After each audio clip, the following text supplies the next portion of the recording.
तो बात करेंगे धनु लगन वालों के लिए अभी नवंबर का जो महीना आ रहा है ये किस प्रकार से रहने वाला है। अभी गोचर में काफी कुछ बदला है, तो गोचर में परिवर्तन होने के कारण हो सकता है आपका करियर में कुछ नया आ रहा हो, करियर में एक बड़ा बदलाव देखने को मिले, आपकी सेहत, आपकी मैरिड लाइफ या आपको धन के हिसाब से कुछ अब अच्छा देखने को मिले। काफी समय से धनु लगन का जो समय है वो उतना अच्छा नहीं चल रहा था, तो अब गोचरीय स्थितियां बदलने के कारण हो सकता है कि कुछ आपको ऐसा देखने को मिले जो वास्तव में आप चाहते हैं। तो सबसे पहले हम गोचर को देखेंगे, उसके बाद गोचर के अनुसार आगे बढ़ेंगे। तो बात करें अगर हम गोचर में सूर्य की, तो सूर्य 17 नवंबर तक तुला में गोचर करेंगे, इसके बाद ये वृश्चिक राशि में चले जाएंगे। बुध 6 नवंबर से वृश्चिक में आएंगे और 27 नवंबर से ये धनु राशि में चले जाएंगे। शुक्र का गोचर 3 नवंबर से कन्या में होगा और उसके बाद 30 नवंबर से तुला राशि में ये भी गोचर करने लगेंगे। मंगल का गोचर तुला में रहेगा और 16 नवंबर से ये वृश्चिक राशि में चले जाएंगे। गुरु मेष राशि में वक्री होकर गोचर कर रहे हैं, शनि कुंभ में गोचर कर रहे हैं और इस मंथ में शनि मार्गी होने वाले हैं।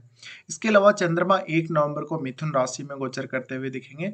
राहु मीन में और केतु कन्या में गोचर स्टार्ट कर चुके हैं अपना।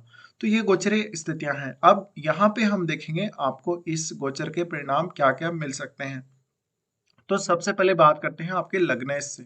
लग्नेश आपके गुरु हैं और गुरु आपके फोर्थ लॉर्ड भी हैं। गुरु का गोचर हो रहा है पंचम भाव में। पंचम भाव में गुरु फिलहाल वक्री होकर गोचर कर रहे हैं। वक्री गोचर होने की वजह से अभी अगर आपको संतान के लिए प्लानिंग करनी है वो कर सकते हैं। आप अपने स्टडी पर्पज के लिए कोई प्लान कर रहे हो, विदेश जाने का प्लान कर रहे हो, या आप शेयर मार्केट वगैरह में पैसा इन्वेस्ट कर रहे हो और हो सकता है आपको रिटर्न नहीं मिल रहा हो, तो यहाँ काफी लंबे समय तक आपको वेट करना पड़ेगा। अभी गुरु वक्री है, वक्री होने के बाद जब ये मार्गी होने लगेंगे तब जाकर आपको गुरु अच्छा रिजल्ट दे पाएंगे। लेकिन फिलहाल ये कुछ बदलाव का समय है, परिवर्तन का समय है, एक नई सोच के साथ, एक नए थिंकिंग के साथ, एक नए माइंड के साथ, पॉजिटिविटी के साथ आगे बढ़ने का समय आएगा। तो उसके लिए आपको अभी तैयार होना है। फिर गुरु पंचम में है तो संतान पक्ष पर थोड़ा ज्यादा फोकस रखिएगा और अपनी एजुकेशन, अपने स्किल्स पे ज्यादा फोकस रखिएगा। देखा जाए तो कुछ स्पिरिचुअल प्रैक्टिस भी आप लोग कर सकते हो गुरु के वक्री काल के दौरान। साथ ही इस कंडीशन में कभी कभी निर्णय लेने में बहुत ज्यादा देरी होना या आपको मानसिक रूप से संतुष्टि नहीं मिलना, इस प्रकार की स्थितियां देखने को मिल सकती हैं। गुरु का पंचम भाव में गोचर है तो निश्चित ही कुछ नया सीखने को मिलेगा आप लोगों को, क्योंकि गुरु ज्ञान के कारक है और ज्ञान के कारक होने की वजह से कोई ना कोई विषय का ज्ञान या कोई ना कोई ऐसा ज्ञान जो गुरु से ही संबंधित हो। साथ ही अगर फाइनेंशियल मैटर्स में आप हैं या फाइनेंशियल फील्ड में अगर आप हैं तो वहां थोड़ा ज्यादा एक्टिव रहने की जरूरत है, अपने काम को एकदम प्रॉपर करने की जरूरत है और समय पर करने की जरूरत है। फिर गुरु क्योंकि फोर्थ लॉर्ड भी है, फोर्थ लॉर्ड होने की वजह से यहाँ पर आपको पारिवारिक जो स्थितियां हैं उनमें असंतुष्टि देखने को मिलेगी। पारिवारिक स्थितियों में आपका उतना बड़ा रोल ना रहे या आपका इसमें कोई इंटरेस्ट ना रहे, इस प्रकार की स्थितियां देखने को मिल सकती हैं। साथ ही अपना घर या प्रॉपर्टी का अगर कोई प्लान कर रहे हो तो फिलहाल आपको अवॉइड करना चाहिए। अभी आपका वो सब का योग नहीं बन रहा है। देखा जाए तो आपको इस समय कोई भी आगे के लिए प्लानिंग करना ज्यादा बेहतर रहेगा और फ्यूचर प्लान्स पे आपको फोकस रखना चाहिए मुख्य रूप से। फिर हम अगर इनकी दृष्टियों की बात करें तो गुरु की दृष्टि जा रही है आपके नवम भाव पे। नवम भाव पे जब दृष्टि जा रही है तो लंबी दूरी की यात्रा का प्लान करना है आपको, चाहे आपको विदेश यात्रा या किसी दूसरे स्टेट की यात्रा के लिए प्लान करना है, अपने एजुकेशन के लिए कोई प्लानिंग करनी है, तो उसके लिए अभी आप सोच सकते हो। फिर गुरु देख रहे हैं लाभ स्थान को। लाभ स्थान को देखने की वजह से जैसे कि मैंने आपको बोला, सट्टा, लॉटरी वगैरह या शेयर मार्केट से जो भी फायदा होगा वो बाद में ही होगा। फिलहाल आप उसके लिए सिर्फ प्लानिंग कर सकते हो या अपना पैसा इन्वेस्ट कर सकते हो। गुरु का यहाँ लाभ स्थान पर एस्पेक्ट होना, धन संबंधी मामलों में थोड़ा ज्यादा अलर्ट रहने की जरूरत है। धन संबंधी मामलों में अपना ज्ञान, अपना विवेक बेहतर तरीके से यूज करने की जरूरत है। फिर गुरु देख रहे हैं लगन को। लगन को देखने की वजह से सेहत के मामले में स्थिति काफी अच्छी रहेगी। देखा जाए तो कुछ हद तक संतान से असंतुष्टि नजर आ सकती है। साथ ही अपने ऊपर कभी कभी आप भरोसा नहीं करेंगे। फिर हम देखेंगे यहाँ शनि को। शनि आपके दूसरे और तीसरे भाव के स्वामी है और इनका गोचर हो रहा है तीसरे भाव में। शनि अब क्योंकि मार्गी हो जाएंगे। मार्गी होने की वजह से यहाँ पर आपको थोड़ा हार्डवर्क ज़्यादा करना पड़ सकता है, लेकिन जितना हार्डवर्क आप करेंगे उतना रिजल्ट अवश्य आएगा। साथ ही धन को लेकर स्थितियाँ उतनी अच्छी साबित नहीं होंगी इस मंथ में, विशेषकर थोड़े हार्डवर्क ज़्यादा लगाने की ज़रूरत है, थोड़ी मेहनत ज़्यादा करने की ज़रूरत है और माइंड से भी काफ़ी अच्छे फैसले करने की ज़रूरत है, सोचने समझने की ज़रूरत है और एक प्रॉपर डिसीजन लेने की आपको ज़रूरत रहेगी। शनि का ये ट्रांजिट आपको ज़्यादा हार्डवर्किंग बनाएगा, अपने काम के प्रति बहुत ज़्यादा अलर्ट करेगा और भाई बहनों के साथ के जो संबंध है उनमें थोड़ी खींचतान संभव है। देखा जाए तो ऐसा शनि आपको जितनी मेहनत करोगे उतना फायदा अवश्य देगा, लेकिन हार्डवर्क बहुत ज़्यादा करना पड़ेगा। कभी कभी आपको काफ़ी सारी दिक्कतें आएंगी, बहुत ज़्यादा फ्रस्ट्रेशन होगी और हो सकता है कि भाई बहनों के साथ कभी कभी कम्युनिकेशन में उतना अच्छा रिजल्ट नहीं देखने को मिले। हो सकता है कि आप अपनी बात जिस वे में रखना चाहते हो किसी के सामने या जिस वे में आप बोलना चाहते हो, सामने वाला उस वे में उसको समझ नहीं पा रहा है। फिर शनि का एस्पेक्ट आपके पंचम भाव पे जा रहा है। पंचम भाव पे एस्पेक्ट होने की वजह से संतान पक्ष या अपनी खुद की एजुकेशन, इन सब को लेकर थोड़ा सा आपको दिक्कत बन सकते हैं। फिर शनि का एस्पेक्ट आ रहा है आपके नाइन्थ हाउस पे। नाइन्थ हाउस पे एस्पेक्ट आने की वजह से इस समय आपको अपनी हायर एजुकेशन के ऊपर ज्यादा फोकस करना पड़ेगा। अपने पिता के साथ संबंधों को लेकर कुछ दिक्कतें आएंगी। साथ ही साथ शनि का नवम भाव पर एस्पेक्ट होने की वजह से लंबी दूरी की यात्रा का अगर कोई प्लान कर रहे हो तो फिलहाल प्रॉपर डिसीजन लेना आप लोगों के लिए काफी जरूरी रहेगा। फिर शनि का जो एस्पेक्ट है आपके 12वें भाव पे है। 12वें भाव पे एस्पेक्ट होने की वजह से यहाँ शनि का जो एस्पेक्ट है वो आपकी फॉरेन सेटलमेंट को प्रभावित करेगा, आपके नाइट के रूटीन को प्रभावित करेगा और ऐसे लोग हो सकता है कि काफी ज्यादा हार्डवर्क कर रहे हैं, काफी ज्यादा मेहनत कर रहे हैं, लेकिन उसके अकॉर्डिंग फिर भी आपको वैसा रिजल्ट नहीं आ रहा है, वैसा परिणाम नहीं देखने को मिल रहा जैसा वास्तव में आप चाहते हैं। तो शनि के लिए थोड़ा सा आपको यहाँ अलर्ट रहना पड़ेगा, क्योंकि शनि मार्गी हो चुके हैं। मार्गी शनि अक्सर डिले करेगा, थोड़ी फ्रस्ट्रेशन देगा, ज्यादा आपसे काम लेगा, लेकिन रिवार्ड थोड़ा सा कम देगा। उसके बाद हम देखेंगे मंगल को। मंगल आपके पंचमेश और 12वें घर के स्वामी है। मंगल का गोचर हो रहा है इस बार तुला राशि में। तुला राशि का मंगल आपके लिए अच्छा रहेगा, लेकिन क्योंकि यहाँ सूर्य अब नीच की स्थिति में आ गए हैं तो थोड़ा सा पिता के साथ संबंधों को लेकर ज्यादा अलर्ट रहने की जरूरत है। साथ ही साथ धन के मामले में किसी भी प्रकार का लालच नहीं चलेगा। धन कमाने को लेके अगर आप देख रहे हैं तो कोई भी इलीगल तरीका का इस्तेमाल ना करें, साथ ही एक प्रॉपर तरीके से प्लान बना के काम करें। अगर आपने कोई बिजनेस स्टार्ट कर रखा हो तो लोगों के साथ आपका बिहेव काफी अच्छा होना चाहिए। इसके अलावा यहाँ मंगल का गोचर करना आपको प्रॉपर्टी संबंधी कार्यों में लाभ दिला सकता है। आपको विदेश से अगर पैसा आ रहा हो, विदेश से अगर इनकम आ रही हो तो उसमें फायदा जरूर दिला सकता है। देखा जाए तो ये मंगल आपको कुछ हद तक स्पेकुलेशन की तरफ लेकर जा सकता है, एक बहुत ज्यादा चाहत मन में डेवलप कर सकता है धन कमाने या प्रॉपर्टी से फायदा लेने के लिए, लेकिन इन सब प्रवृत्तियों से आपको नुकसान हो जाएगा। फिर मंगल का जो एस्पेक्ट जा रहा है आपके वाणी स्थान पे जा रहा है। वाणी स्थान पे जब मंगल एस्पेक्ट कर रहे हैं तो घर परिवार वालों के साथ थोड़े से खींचतान भरे रिश्ते रहेंगे। वाणी को लेकर थोड़े से सावधानी आपको ज्यादा रखने की जरूरत है। यहाँ पर वाणी के ऊपर कंट्रोल रखना जरूरी है, क्योंकि आपका हो सकता है कि वाणी जब आप बोलते हैं या अपनी आवाज जब निकालते हैं तो सामने वाले को बुरा लग सकता है, या किसी के साथ जब आप बिहेव कर रहे हैं, बातचीत कर रहे हैं या कम्युनिकेशन कर रहे हैं तो सामने वाला आपको काफी गलत समझ सकता है। तो आपका थोड़ा सा बिहेव वो बदला बदला सा नजर आएगा और कुछ हद तक आप सेल्फिश होंगे पैसे के मामले में। फिर मंगल का एस्पेक्ट है आपके पंचम और छठे भाव पे।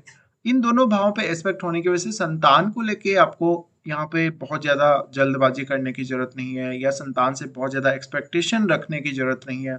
साथ ही मंगल कुछ हद तक आपको हेल्प करेंगे आपकी डेली लाइफ में, डेली रूटीन में, और जो भी समस्याएं आपकी डेली लाइफ में आ रही हैं उनको दूर करने के लिए। मंगल का जो एस्पेक्ट है सिक्स्थ हाउस पे, इसकी वजह से अगर आपने लोन वगैरह लिया है या कोई बहुत ज्यादा मुश्किल परिस्थिति में अभी आप फंसे हुए तो उससे निकलने में मंगल आपकी मदद करेंगे। उसके बाद हम आगे बढ़ते हैं और बात करते हैं शुक्र के बारे में। शुक्र आपकी कुंडली में लाभ स्थान और छठे घर के स्वामी।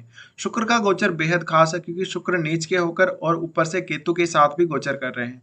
इस वजह से आपको रिलेशनशिप में बहुत ज्यादा असंतुष्टि होना, वैवाहिक जीवन में डिस्टरबेंस आना, साथ ही धन या लग्जरी का सुख पूर्ण रूप से नहीं मिल पाना या उसकी चाहत बहुत ज्यादा होना, लेकिन ये सब में फ्रस्ट्रेशन बहुत ज्यादा होना, ये आपको देखने को मिल सकता है। शुक्र का यहाँ गोचर आपके लिए अच्छा नहीं माना जाएगा और देखा जाए तो करियर वाइज भी ये उतनी अच्छी स्थिति नहीं है आपके लिए।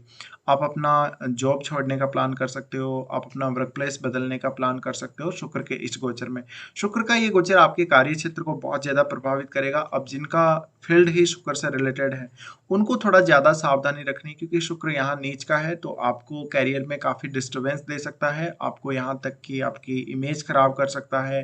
केतु के साथ है तो आपको रिलेशनशिप में बहुत ज़्यादा असंतुष्टि सामने आ सकती है और कुछ हद तक आपका अगर सेम प्रोफेशन है, सामने वाला मान लीजिए आपका कोई लवर है या कोई भी ऐसे पार्टनरशिप में आप कहीं हैं, जहाँ पे आपके सामने वाला आपको ब्लेम कर सकता है, जहाँ पर सामने वाला आपकी इमेज खराब कर सकता है।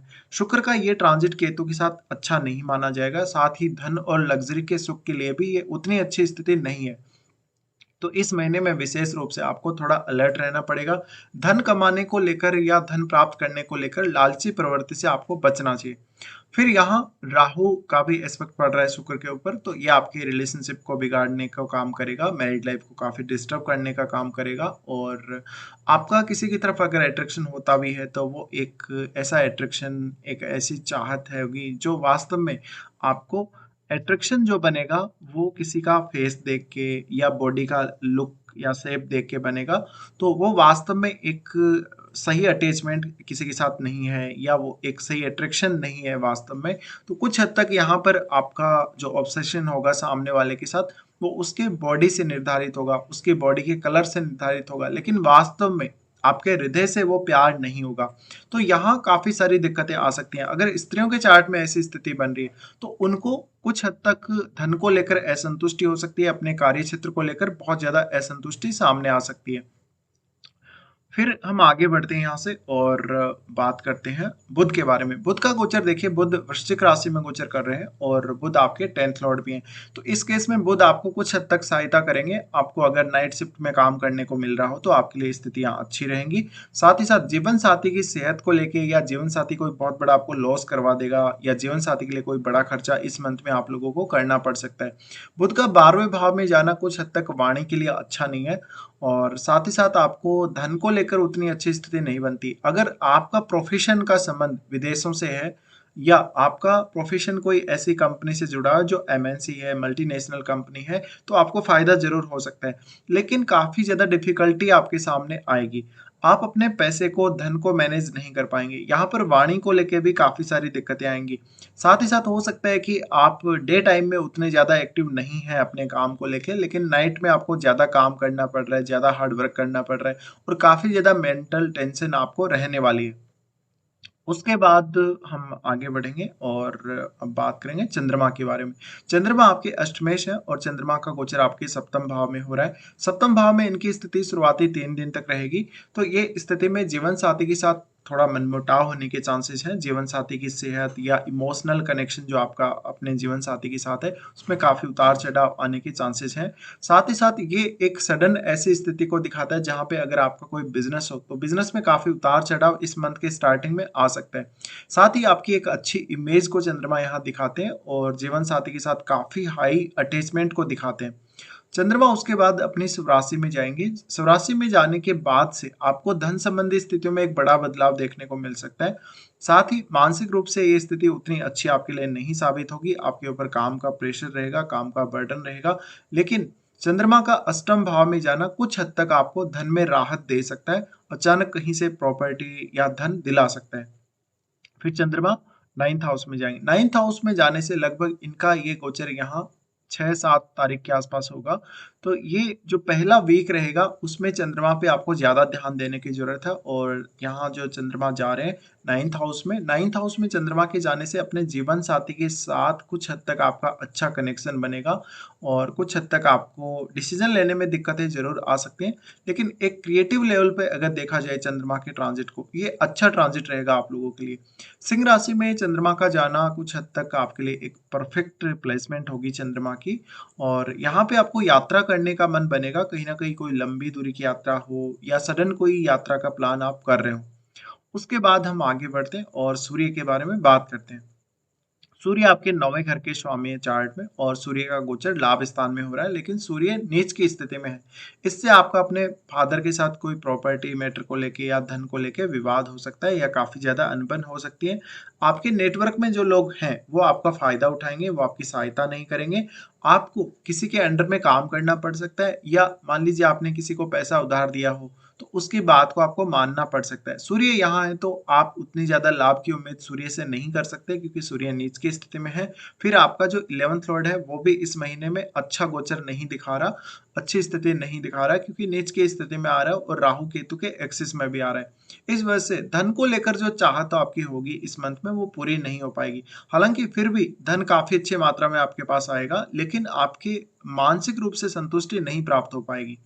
फिर सूर्य यहाँ से चेंज होंगे और 12वें भाव में जाएंगे। 12वें भाव में सूर्य का जाना ये आपके लिए ज्यादा अच्छा रहेगा कहीं ना कहीं। जिन लोगों को विदेश यात्रा करनी हो, जिन लोगों को अपनी हायर स्टडीज के लिए विदेश जाना हो या किसी अन्य पर्पज के लिए आध्यात्मिक यात्रा कोई करनी हो, उन लोगों के लिए सूर्य बहुत ज्यादा मददगार साबित होंगे। फिर सूर्य यहाँ आपको फॉरेन से धन प्राप्ति करवाएंगे, फॉरेन से आपको लाभ की प्राप्ति करवाएंगे। और सूर्य का फिर क्योंकि एस्पेक्ट भी छठे घर पे आएगा तो कुछ हद तक डेली लाइफ को सुधारने में सूर्य का एक अहम योगदान यहाँ देखने को मिल सकता है। सूर्य का छठे भाव पे अगर एस्पेक्ट आता है तो निश्चित ही आपको डेली लाइफ में काफी राहत मिलेगी, आप समय पे अपने कार्य पूरे कर पाओगे। तो अब लगभग हम सभी ग्रहों की चर्चा कर चुके हैं। राहु और केतु के बारे में अगर बात करें तो अब राहु और केतु अपना गोचर बदल देंगे और राहु मीन राशि में आ जाएंगे। मीन राशि में आने की वजह से यहाँ थोड़ा सा डोमेस्टिक लाइफ डिस्टर्ब हो सकती है। आपको विदेश जाना पड़ सकता है या घर छोड़ना पड़ सकता है या घर से दूर कहीं दूसरे स्टेट में जाकर सेटल होना पड़ सकता है। साथ ही कार्य क्षेत्र में भी एक बड़ा बदलाव आएगा और आपका कार्य क्षेत्र काफी डिफरेंट हो सकता है। हो सकता है कि कोई मल्टीनेशनल कंपनी में आपको मौका मिले या आपका वर्क प्लेस बदल गया हो, आपके काम करने की प्रवृत्ति बदल गई हो, कोई नया रूल आ गया हो, आपको एक्स्ट्रा एक जिम्मेदारी वहन करनी पड़ रही हो। ये सब स्थितियां बन सकती हैं। इसके अलावा अगर आप राहु और केतु का वीडियो देखना चाहते हैं ट्रांजिट का, तो आप प्लेलिस्ट में चेक करके वो वीडियो देख सकते हैं। मैंने स्पेशल वीडियो भी बना रखा है। अब हम आगे बढ़ते हैं, कौन कौन से अच्छे और खराब दिन आप लोगों के लिए इस मंथ में आने वाले उनको देख लेते हैं।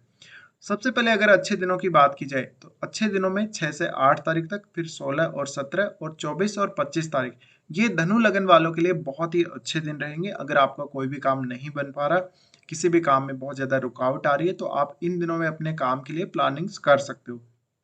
फिर हम देखते हैं कौन कौन से खराब दिन आप लोगों के लिए आने वाले हैं। चंद्रमा का ट्रांजिट जब टॉरस में होगा तो 26, 27 और 28 को, यानी लगभग इस महीने के एंड के ये 3 दिन काफी परेशान करने वाले रहेंगे। इन दिनों में आपको धन का नुकसान होगा, धन का किसी भी प्रकार से कोई फायदा नहीं होगा। अगर आपने किसी को पैसा उधार दे दिया हो तो उस पैसे के लौट कर आने के बहुत कम चांसेस होंगे।